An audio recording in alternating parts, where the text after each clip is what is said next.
Hey, y'all, let's get started. You know what to do. In the chat, say hey, Tips, so I can say hey back to you.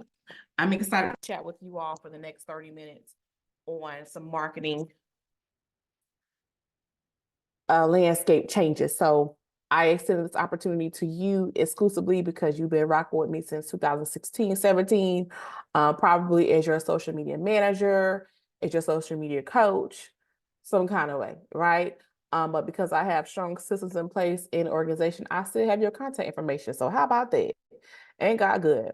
All right, so I see y'all. Hello, hello, hello. I want you to stay tuned with me. So whatever you're doing, I do want you to stay tuned with me for the next 30 minutes, and it's going to be good. All right. So let's pull up my notes. All right. So what sparked this conversation? I had been wanting to touch base with a lot of um independent business owners about their social media and their marketing. So although that's not, I don't do that like I used to, I'm always a marketer, right? And I'm a marketing manager full time, but it's not the sole, a focus of my business, where I do systems and automation now, but that marketing never leaves me. So I'm here to have this conversation with you all because you've trusted me with your social media needs before. A lot of what I taught you has changed, but the foundation is still the same. So I'm sure that, many of you all still remember some of my sayings, tips and things like that. So for some years, I was a social media manager. You all know that. And then I stopped. It just became overwhelming. Social media became like a god in my life, right? The landscape of social media was always changing, and I just got exhausted. It's really hard to explain to clients, why their posts are not getting X amount of likes, or why they're not, um, growing as they used to, because algorithms changed. Updates were coming left and right every week. And I'm just like, this is just, not fun anymore. So let me stop doing it. Right. Um, so I went from the girl that was always on her phone to now the girl that keeps her phone on do not disturb 90% of the day. And many of you probably can attest to that. Okay. Um, but nevertheless, I do it to protect my peace, and I do not apologize for that, right? My phone's on do not disturb from uh, another reason, but no need to explain that at this moment.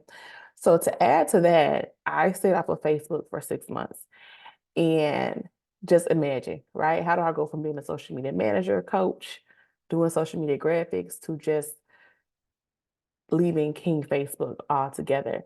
And I did it for 6 months, and it was so weird because Facebook was started to email me like, "Hey, get online. Hey, check out this post. Are you okay?" It was very weird. Like they literally wanted me to use their platform, and I totally get it. Okay, I totally get it. Flash forward, and taking a step back, it allowed me to just slow down and think. So though I was not working, I still was able to take a step back, right? And be introspective in my business, and just really look at other people's businesses and how they were operating, especially when it came to digital marketing. Because when I say marketing, I want you to understand that social media is not marketing. It's not the only form or method to market. So then I started to see platforms shut down left and right. And it just didn't seem right. It just didn't seem normal. Like it sat with us as if it was normal. And it's like these platforms shut down. Oh, if you can hear me, put a one in the chat, please. It's like these platforms shut down, and they just wanted us to like think it was normal and just keep moving. And I'm like, something is not okay. And then when LifeLock was hacked, and it was quiet, I'm like, this is not normal. How is LifeLock, right? This company that is purposed to house all of our most confidential information, they were hacked and it was quietly kept, which is weird. So listen, y'all, there is a literal cyber attack brewing, okay? And by the time that the media really starts to talk about it, it's going to be too late. So I'm not here to talk about privacy, securing your data and your files, but that's one thing that you want to get, in place. I also remember when the conversation about artificial intelligence entered the scene about 7 years ago. No one truly believed it. I remember being in a room and they were talking about AI helping to land planes. And I was just like, wow, how in the world, is this going to happen? AI using your voice, AI answering your questions. And this was about 7, 8 years ago that I first heard about it. And now to see it in place, it's like we have to be aware and know that things are always changing, always evolving, and we can't wait, right, to really hear about it or see about it or wait till it becomes a trend. And so, as business owners, we cannot afford to wait for the media to tell us anything, period. Okay. Like I said, when I took a step back, I was able to look in. And many times we're not able to look into our businesses to protect it and to do what we should be doing is because we're just busybodies. We're always doing something, and we're just trying to keep up. But I want to caution you to understand that we cannot afford a lack of knowledge in this season and moving forward, right? Because the knowledge that we lack is what's going to hit our pockets, and we don't do that. Okay. By the time the media starts talking about something, you're already behind if you didn't already know it.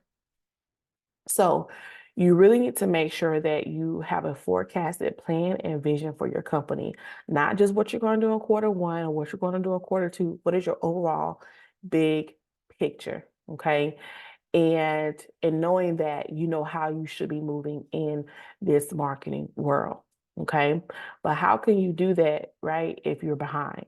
So that's why you're here right now for this conversation. So let's get started. There are 3 common behaviors that I'm noticing that I want you to avoid. Okay. I'm noticing this across the landscape of independent business owners, and I want you to avoid these 3 things. The first is lack of appreciation, lack of awareness, and lack of organization. Pride never wins in business. You can be on and popping today and still tomorrow. Okay. So know that no one has to give you their money. So you want to be thankful for every single customer that comes. All right. Because we've seen it happen. You could be on a popping and lost and forgotten in the next day. It happens because consumers change. Their attitudes, their feelings change. Think of you as a consumer. There probably have been times where you were an avid customer of a certain company or a certain brand, and then all of a sudden, one thing happened or one interaction happened, and then you just stop. Your customers can do the same thing. You may be the best at what you do, but that does not determine if someone comes to you with their money or not. Second is lack of awareness. Do you really know your customers? Right? Do you really know the ideal client that you want? Do you know their real pain points? Do you know, or how do you keep up with them after the initial sale, after the initial point of contact? How are you following up with people? How do you take care of them post invoice or post transaction?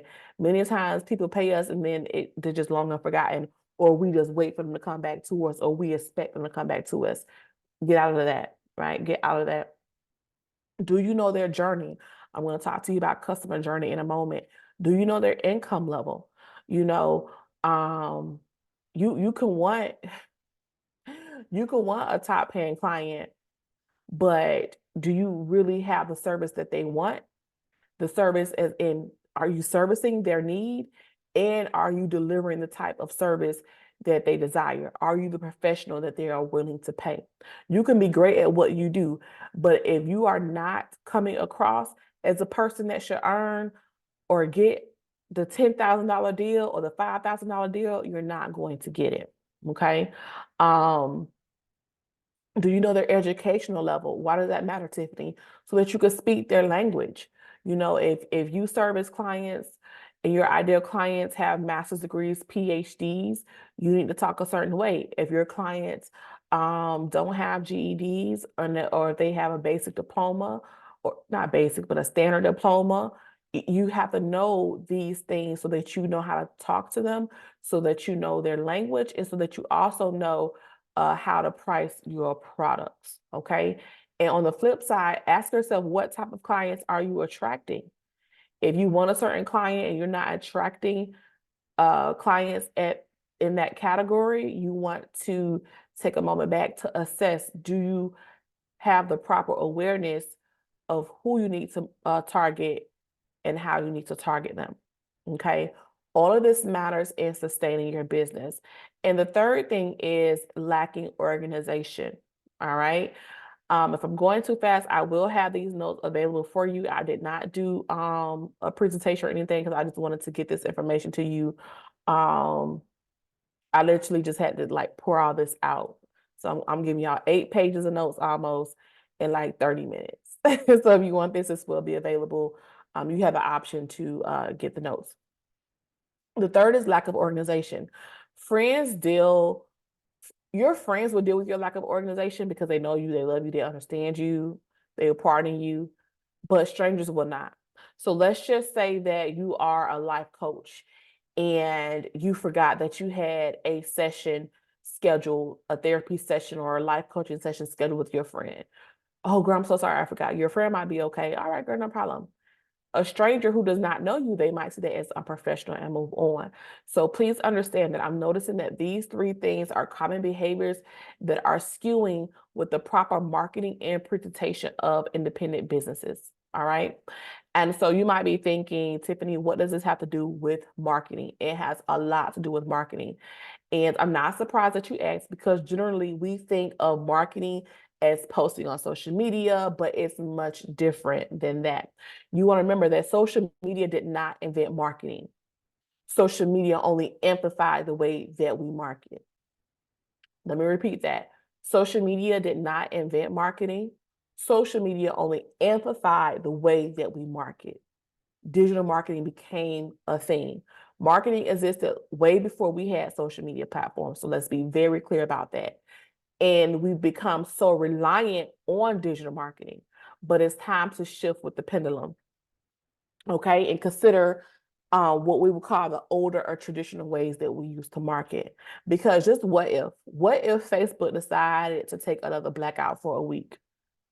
What if Instagram followed for 2 weeks? What are you going to do? One thing that further encouraged me to have this conversation with you is after the Facebook blackout a couple of weeks ago, people still went back to that same pattern. They still went back to only using Facebook to market their business. Why? Why? Why? Right? And so, like I told you all, in my 6 months off from Facebook, there's so much that I learned, and I should do it. I'm going to do a Facebook video about it because it made me realize how disconnected we are to the clients that may not use digital media. And let me tell you, for those of you who have high marketed items, or for those of you who want to get into different arenas, the people that will pay you the most, the companies that will pay you the most, those that will grant you the highest contracts are not on social media. All right? Just let that simmer. People who have the coins to pay you, and have the contracts that drop in your lap, they're not scrolling on your social media feed. So now, so what would happen? What would happen if social media, Facebook shut down, Instagram shut down, LinkedIn shuts down? What are you going to do? Put it in the chat. Put it in the chat. Let me see. Put it in the chat. And I'm sure someone's going to say email, which is great. But before you even, if you want to put it in the chat, go ahead. Right? Now, before you think of social media, before you think of email marketing, be careful about that because that's like the easiest thing that people go to. Like, it's funny how people fly to Twitter and they haven't been on Twitter in a while. It's like they're blowing the dust off of their Twitter accounts. But you want to be careful. Email marketing is great. There's nothing wrong with that. But just be careful if that's what you're going to go and do, especially if you have not emailed your list of people in months. It's like people ignore their email list only to email people when they want something, their money. So it's like just imagine, picture it. You've experienced this every Black Friday, right? But when Black Friday comes around, you receive all these emails and text messages from companies that you haven't heard from all year. In January or December, January, February, you start hearing from these text companies that you haven't heard from all year. You have not invested, you have not cared enough to give me any information throughout the year, but now you're blowing up my inbox. Now you're blowing up my text messages. Don't do that. Don't do that. So you want to make sure that you know about your customers and their needs and be aware of what they need so that you're in communication with them all throughout the year, not just when you want something from them or not just when social media is shut down. So what do you need to have in place, right? What needs to be a part of your marketing game plan? No, I'm not going to tell you to go hire a social media manager. You can later on. If you have one, great. But what you need to understand is that your marketing landscape, you need to understand your marketing landscape so that you could train whomever you decide to hire. So if you hire a virtual assistant to help you with your social media, you need to still be able to explain your overall vision, your mission, your purpose. I've noticed some people, some companies, they hire VAs, which is great. I've noticed some people hire help across seas. I get it because it's very feasible. But if you're not feeding in the proper information to those people, they're going to take your social media and they're going to take a left turn. They're going to be posting content that makes no sense. The captions are not going to make sense because they don't have the language and voice that it needs to have. And then that tampers with the trust factor of your company because no, this is not how Tiffany posts. This is not how she's been talking for the last 2 years, right? So even if you hire help, you still need to be able to understand this information I'm sharing with you so that you can further reiterate that to your hired help. Okay. So you have not written anything down. I want you to find something to take notes. Now, again, the notes that I have will be, you will have an option to get these notes, but if you, I highly suggest you right now. All right, so your visual brand means nothing without proper experience. How you look online means nothing if the experience is not good. What do I mean? You can look good online, but be a whole hot mess offline. Okay. You have to understand what is marketing. Marketing is when you are driving profitable customer action, when you are creating brand awareness, when you are retaining existing customers, and when you are developing new customers. Notice that I said nothing about your social media website, your social media platform, your landing pages. Say nothing about that. It's about customer action, brand awareness, keeping your existing clients, and developing new customers, period. That's marketing. So let me give you some relief. You don't have to be an expert. You don't have to be an expert, but there are some ground foundational principles that you need to carry, and you will have them at the end of this conversation. So first things first, go ahead and schedule your social media posts. Release yourself of that burden. You've been online too much. You could get online to post one thing, and then here you are scrolling. Been there and done that, right? Go ahead and schedule some posts. It's good to have backup content because one thing that I did notice, although social was down, my post still rolled out. But that's because it was from a third party that I scheduled with. I don't know, my content was still rolling. Okay. And it was apparent that Facebook was not down for everybody. Let me just say that. Okay. And then save those posts, save those graphics. So if you have posts stored in Canva or something like that, save those posts, save that content on a hard drive, an external drive, because you want to be able to access it if anything shuts down. So that's easy, right? That's low hanging fruit. Secondly, ask for reviews. Reviews are paramount, and you want reviews on your Google business profile.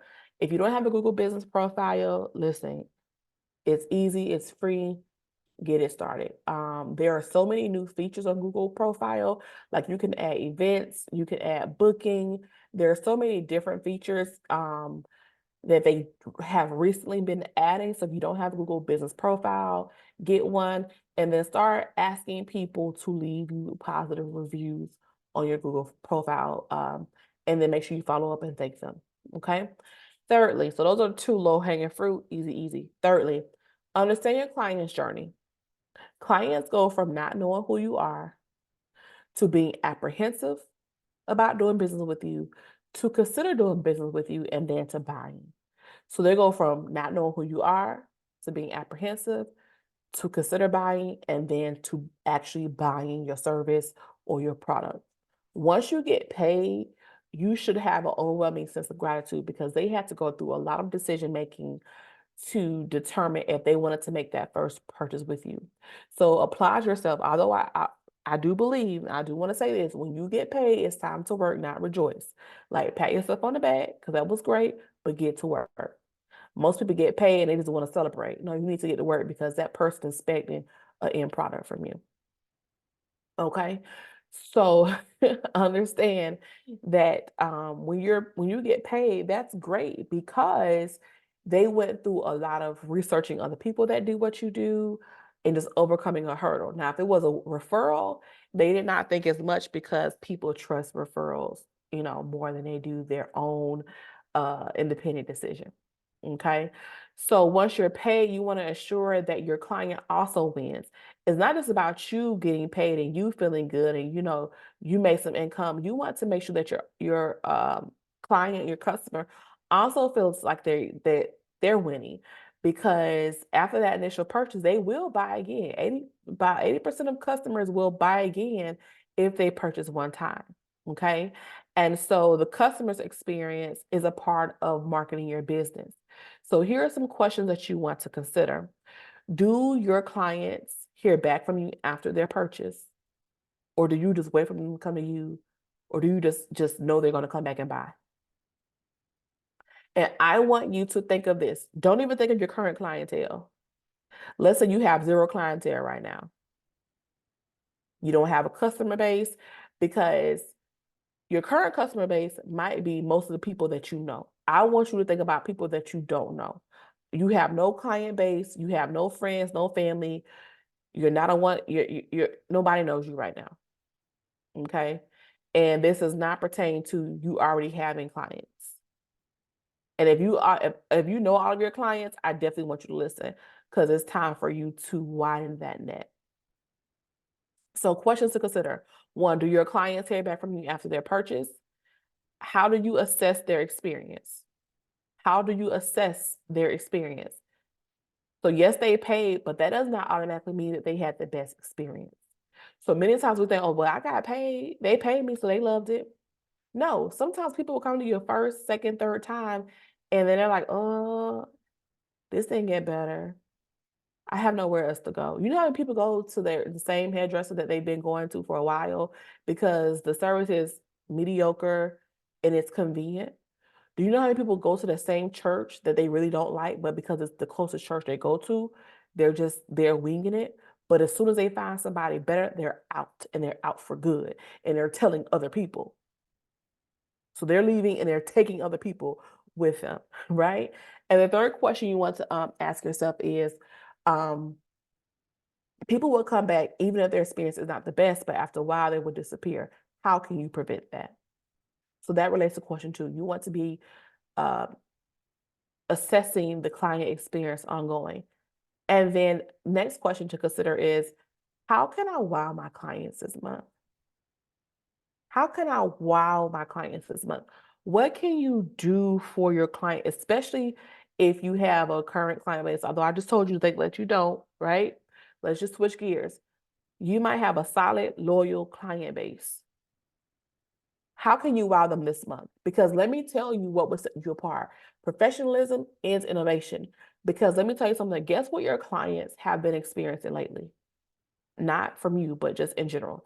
They've been experiencing subpar service. Customer service is not what it used to be.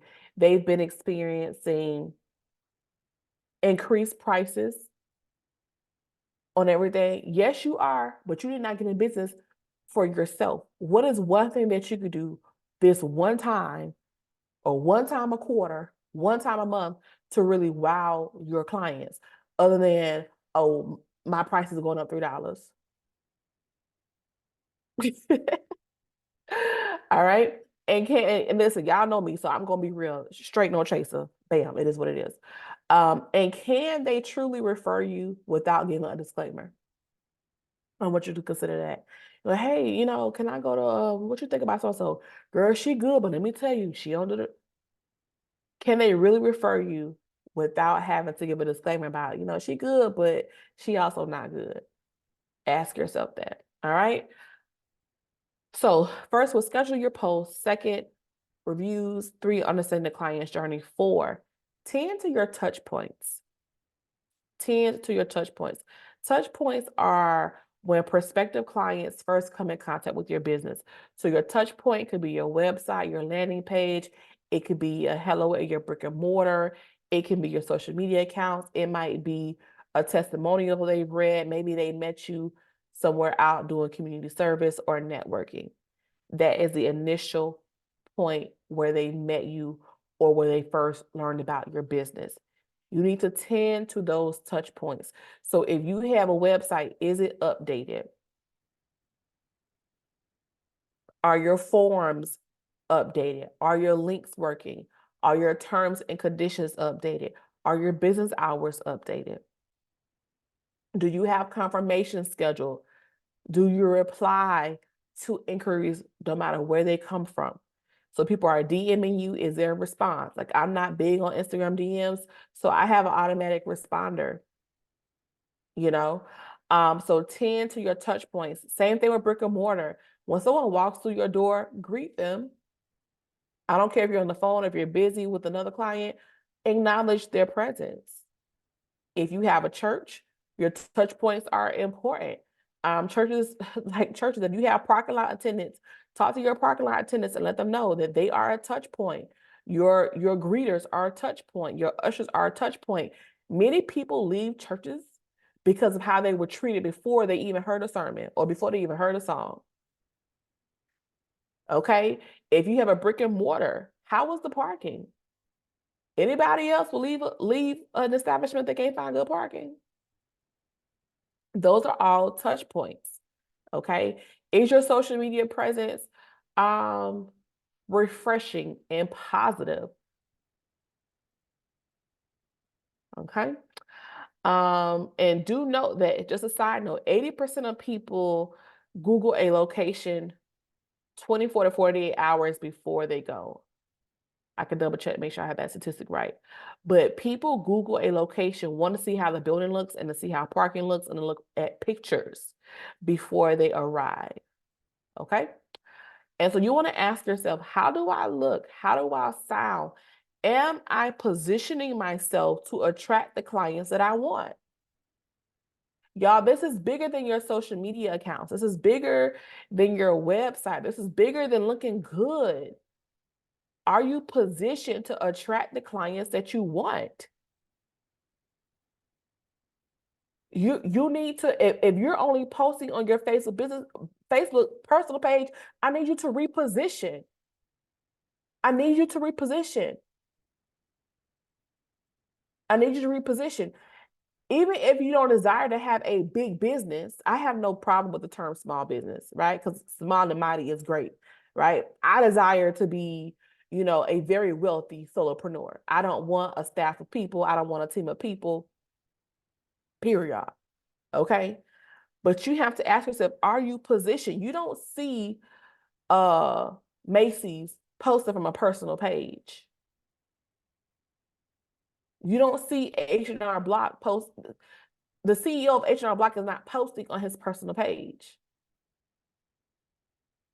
So you want to position yourself as that professional, so that people take you seriously. You have to train your clients, and your ideal client is going to follow or should follow whatever structure and system you have in place. And if they're not your ideal client, or they need to get it together. Your friends should follow your systems. Is the key showing here? Every time I order from her, she's like, no, I'm going to follow your structure. I'm going to follow your system. That's important because I respect your company. And we have to position ourselves with that mindset. Because if you continue to bend for how people want you to operate in your business, you're going to fall out of love with your business. You're not going to be organized. You're going to be overwhelmed. You won't be taken seriously. Because for every person who does not want to follow your structure, there are 10 that will. 5, simplify your process. If it takes you too long to do something, you need to figure out a better way to do it. When Facebook first started, I remember sitting in my dorm as a sophomore in college. You could literally start a Facebook account. I think it's still that way in less than 2 minutes. Because all they really want is your name and your email. And then once they get you in the door, they'll follow up with extra questions. When you confuse, you lose. A part of marketing is your client's experience with your company. We are giving people too much work. When you were in school, you didn't like homework. Why are we giving people homework before they even pay us? Some of you are making it, and I'm not talking about y'all. If it is, if I am talking about you, then you know, I don't know. But we're giving people too much work before they even pay us. So if you have lead forms, make that thing simple. Make it simple. If you have a form that has 20,000 questions on it, you need to revamp it. Revamp it. You don't need that much information up front because you're probably not going to read it anyway. Get basic information and then get them on the phone so you can close the sale. Because 9 times out of 10, they're not paying you until they talk to you anyway, especially if it's a high ticket offer. I'm not talking about selling products. This is really for my service-based people because I specialize in helping service-based solopreneurs. Okay, products are a little different. With products, people will click and buy. But if you are service-based, you need to ask a few questions and get them on the phone so you can close the sale. Y'all with me? Put some in the chat. Say something. Okay. So yes, stop sending clients through a maze because you're not making it easy for them to pay you. Right? I literally want you to write down how many steps it takes you to do a service. For my service-based people, list how many steps you go through to provide a service for a client. You're probably doing too much. And that's why you're not organized because you're doing too much for nothing. You need to simplify the process as much as possible and let go of the, oh, it's different for every client. It's not. There's a standard procedure. And if it's different for every client, I need you to take a step back and figure out why, because that makes no sense, honestly. There are some things that could change, but there should be standard practice for everybody. Right? The introductory phases of onboarding clients and getting service started should be standard. Just imagine how you're really going to grow and serve a whole lot of people if you got 100 clients and you're doing 100 different things. Think about it. No, simplify it. And understand that you can always edit as you go. Okay? When you are simplifying your process and changing things, that does not mean that it stays the same. Okay? You can edit as you go. 6, I want you to get serious about building your email list. It's non-negotiable. And not just build your email list, but I want you to email people. Okay? Do that. So Tiffany, how can I build my email list? You can do webinars, have people sign up for webinars, free downloads, sign-in sheets at events and programs, send monthly tips, put your email form embedded on your website, have a call to action at the end of your social media posts, link your email list in your stories, use Instagram stories and Facebook stories when they are up and popping, okay? People watch stories. If you look at your analytics, you probably get more views in your stories than you do your actual posts. Embed the link into your blogs, put the link in your email signature. On your landing page, put your link there to subscribe to your list. Make it exciting. Please do not call it a newsletter. That's boring. Nobody wants your newsletter. Give it a fancy name, your VIP list or something like that, but give it a name. Send audio emails. If you're on my mailing list, you got an audio email about 2 weeks ago because people don't read. They will listen and watch, but they don't really read.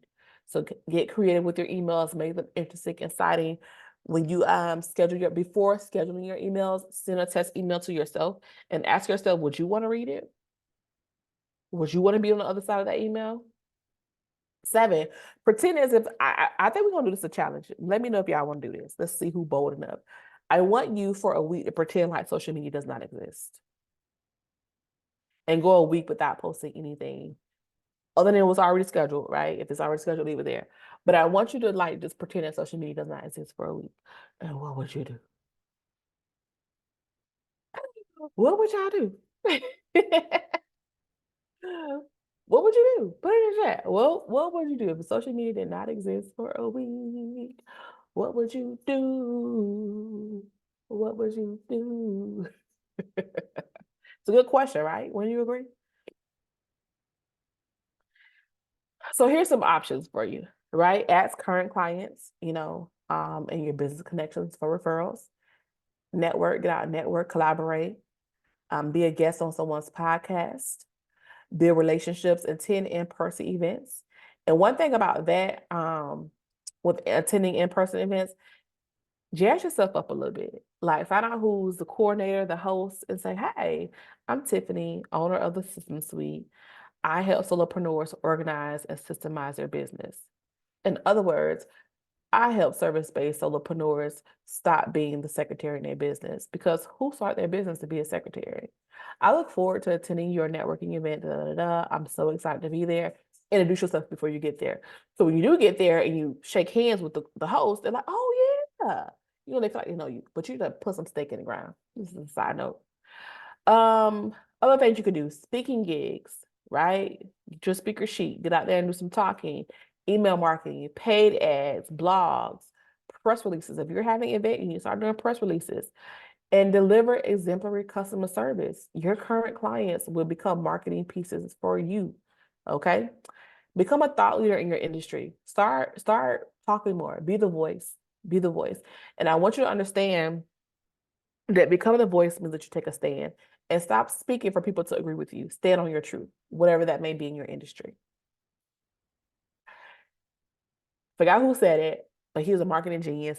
His name will come to you later. But he says, if you did not offend anyone, you did not market well enough. When I first read it, I'm like, that makes no sense. But now it makes all the sense in the world. Okay? If you don't offend anybody, you're not marketing well. You want your message to push, jab, jab. And the people who are for you and support you, they're going to rally against that truth because they've been waiting for somebody to say it. And lastly, but most importantly, is to pray. You want to get the best strategies, the best tips during your time of prayer and meditation. Okay? Number 8, please organize client information. How is it that I still have y'all contact information from 2016 to 17? Like I was systemized before I knew I was systemized. Not as well as I am today, but I always had structure. And of the probably, it was less than 40, maybe like 30 something people that I emailed, only three or four emails bounced back. So that tells me that since 2016, y'all been having the same emails. Right? So organize all your client information in one place. And you need to have an onboarding process in place. What does it have to do with marketing? It's experience. Okay? Because again, Tiffany, what is marketing? Driving in profitable customer action, creating brand awareness, retaining your existing clients, and getting more clients. Okay? So you want to make sure that you get as much information up front in your customer's journey. So remember, I was saying that if you have a lead form or something or order form, don't ask a whole bunch of questions. Ask a few questions before they pay you. Get them in the door, have your consultation, have them pay you, and then you can get to the nuts and bolts of what you need them to do. Think about when you get your car service. They walk you into the office. It's okay. What you bring your car in for today? Oh, I think I need an oil change. All right, thank you. We're gonna take it back and inspect it. And then they come to you and be like, here's what we think you need. Or then they come back with all the questions. Same aspect in your business. Okay. Bring them in, get a little bit of information, and then you go in and get more.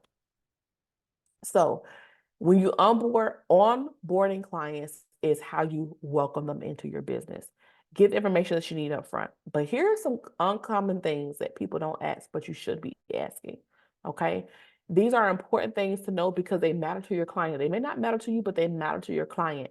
And again, this will help drive the marketing that I'm telling you about. And that is ask them these things. Ask for their birthday. Ask for their business anniversary, their wedding anniversary. Ask if they have children, if they have fur babies. that matters. So why? So that you can send them a birthday card. You can send them a happy anniversary gift. You can, send a thank you letter to their spouse. Because do you know, like spouses are in business with their partner, right? They have to give up their time and attention, to let their partner do what it is that they got to do, right? So you can send acknowledgement to those different people on those special days. Ask them for their preferred method of communication. Does your client like to call, text, or email? Get that information. What is their preferred time of the day? Do they like to talk in the AM or PM? Do understand that communication should only happen during your business hours, but still ask them what time of day they prefer to communicate, because that's important.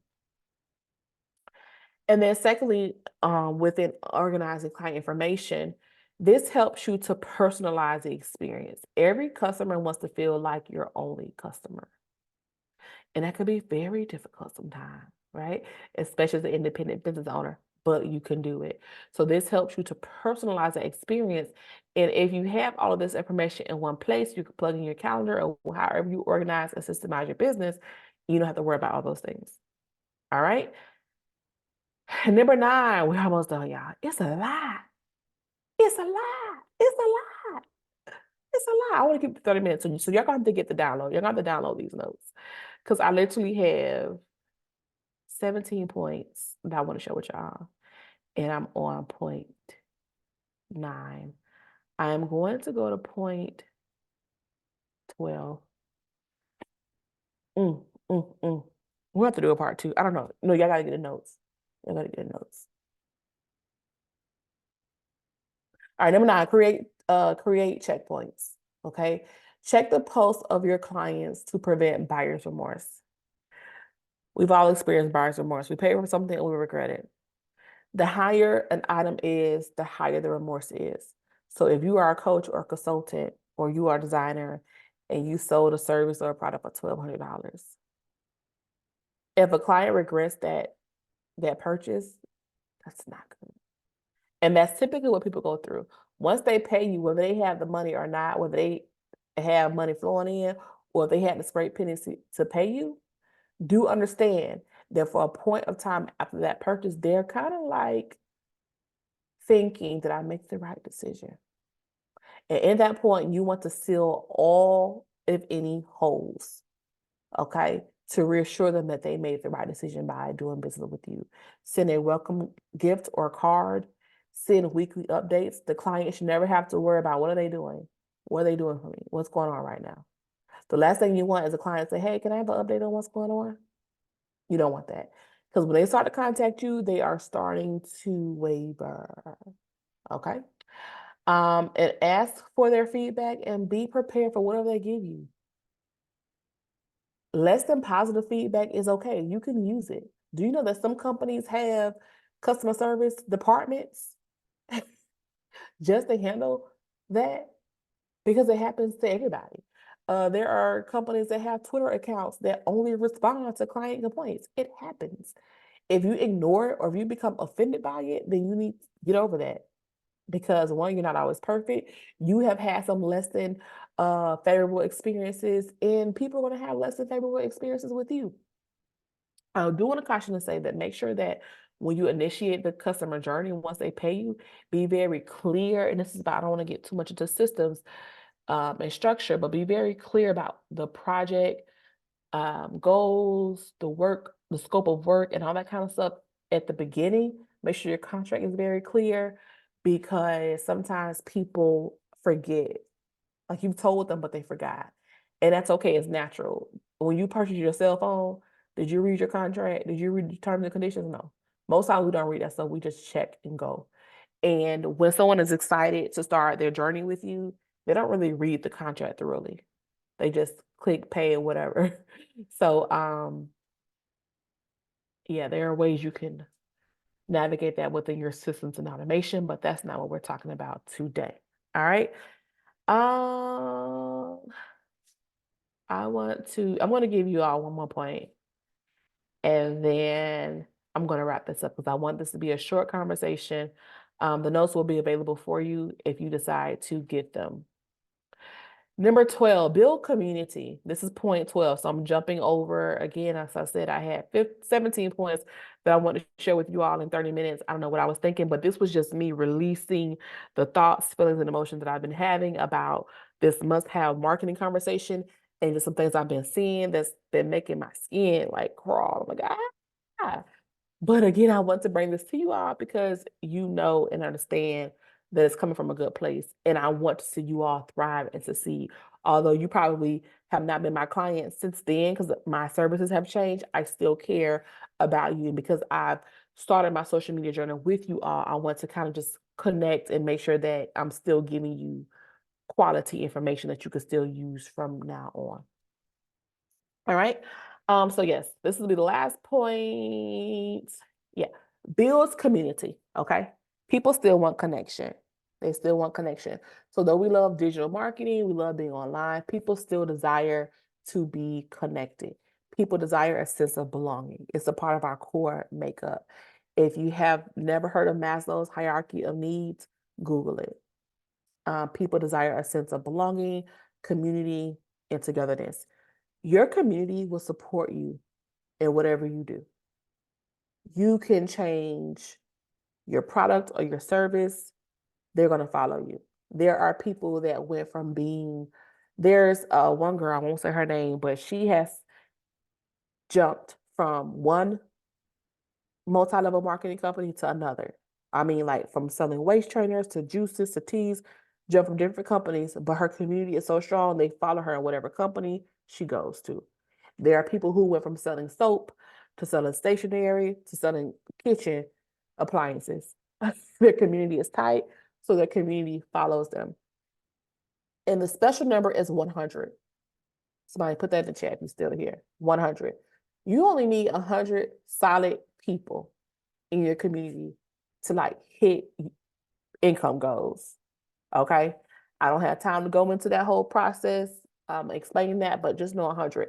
Stop thinking that you need the whole world to become a customer or a client. You don't. And in some cases, you don't even need 100. All right. So, how do you build community? You need to have hardcore values that you do not waver from. Your community wants to support you, but they cannot support a wishy-washy voice. Okay? You need to be black or white. Your community gravitates toward a common belief. So whatever that belief is that you have, that's what you need to echo. All right? You need to understand that other people are going to agree with you. Other people are going to disagree with you. You need to understand that other people are going to disagree with you, and that is what you want. And once you realize that, you can step forward and be yourself without apology. You have Dave Ramsey, you have Susie Orman. Dave Ramsey has a perspective, Susie has a perspective. They are not trying to meet each other in the middle. Then you have Robert Kiyosaki that has another perspective. They are not trying to meet each other in the middle. Each of those people have their own perspective of money, and they stand in it. And each of them have a community that supports their voice. That's what you have to be aware of. So start your community, nurture community, pour into your community. Okay. How do you do that? Have monthly or quarterly meetups and social outings. And here's a special thing. Do not publicize the outings. Okay. What happened? Okay. Don't publicize the outings. Just show. Just show. Make it exclusive. GroupMe, Slack, text chat groups, Facebook groups require emails upon entry. So if something happens with Facebook, you still have a means to communicate with them. Okay. Do not charge people to join your Facebook group. That is against terms and services. That is illegal. Don't do that. I've seen people charge people for their Facebook group. You can't do that. Stop that. You can't get their phone number, email. Okay. You can use Patreon. If you like TikTok, TikTok has a subscriber only mode where you can only talk to your subscribers. I think Instagram has that. I'm not sure. Have exclusive Zoom chats where it's just you and them talking, have an apparel line, stationery.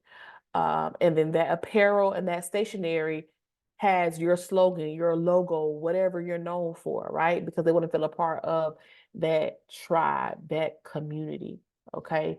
You all probably have seen on my Facebook page a shirt that I had with Boo on it. People's like, what is Boo? But people in the community understood what Boo meant. So like when you saw somebody else was like, what's up, Boo? I won't get into that right now, but anyways, go Gamecocks. Okay. um have conference or workshop exclusive. So for your community, if you host conferences or workshops, have an early bird discount just for them. Sit them in your VIP section. Start developing them. So if you are a life coach and you have a conference, put your client on stage. Maybe there's something that they can say or something that they can do, but highlight them. Start to highlight people that rock with you. Don't just expect them to pay you, right? Start to highlight people that rock with you. Start cross promoting your products, but just develop genuine connections with them. So there's anybody that's paying you, they are a part of your community. Find out how you can group them together and support them. Like if you're thinking about coming out with a new product, ask your community first. Ask your community first. Don't just put it out there on Facebook for everybody. Like you want your community to feel exclusive, okay? Um, yeah. So there's so much more that I wanted to share with y'all. But anyway, I hope this gives you, I know that this will give you more things to think about as you move forward in your company and marketing your business. I want you to flood the chat with questions, any marketing or even some branding, but mainly marketing questions. I want you to flood the chat right now so that I can respond to you. What I'm going to do is I'm most likely going to respond to you um, in my email blast or on social media. Okay. But I want you to understand that marketing is more than you posting online. Marketing is you developing your brand. Marketing is you driving profitable customer action. Okay. Marketing is you getting people to know about your brand and experiencing your brand, retaining your existing customers and developing new customers. If you got customers leaving, if you have something that, check your retention and figure out why people are not coming back. There's a reason. And don't get offended. Ask. Ask. And I would say too, when you ask for feedback, a lot of people to answer and reply anonymously. They feel more open and welcome. Okay. So I see your questions coming in. I am going to respond to them. I'll stay a little bit after this chat, but thank you all for being here. If you don't mind, please do kind of give me a shout out somewhere on, I'm actually going to drop I'm going to send you all my Google business link. If you all will leave me a review on Google, I appreciate that. Yeah, so continue with your questions, y'all. Thanks for being here. I will give you the opportunity to download these notes. I'll put that link in the chat box for you to get a full listing of my notes. As I said, I had 8 pages of notes, probably 6 once I take out the fluff. But I want to go through 17 points. I gave y'all most of them, but I don't want this to be long because y'all gonna stop listening anyway. All right, y'all. So let's move smart. Let's start depending on these platforms. Let's move differently. I want you to take your business differently. I want you to move out of your comfort zone. Stop going to what you've been doing for the last 5 years. Because some people don't care. Mark Zuckerberg did not email us saying, I'm sorry for your inconvenience for having my for having your page down. People don't care. People don't care. People don't care. But let me stop. Y'all. Thank you so much for being here, and I'll talk to y'all soon.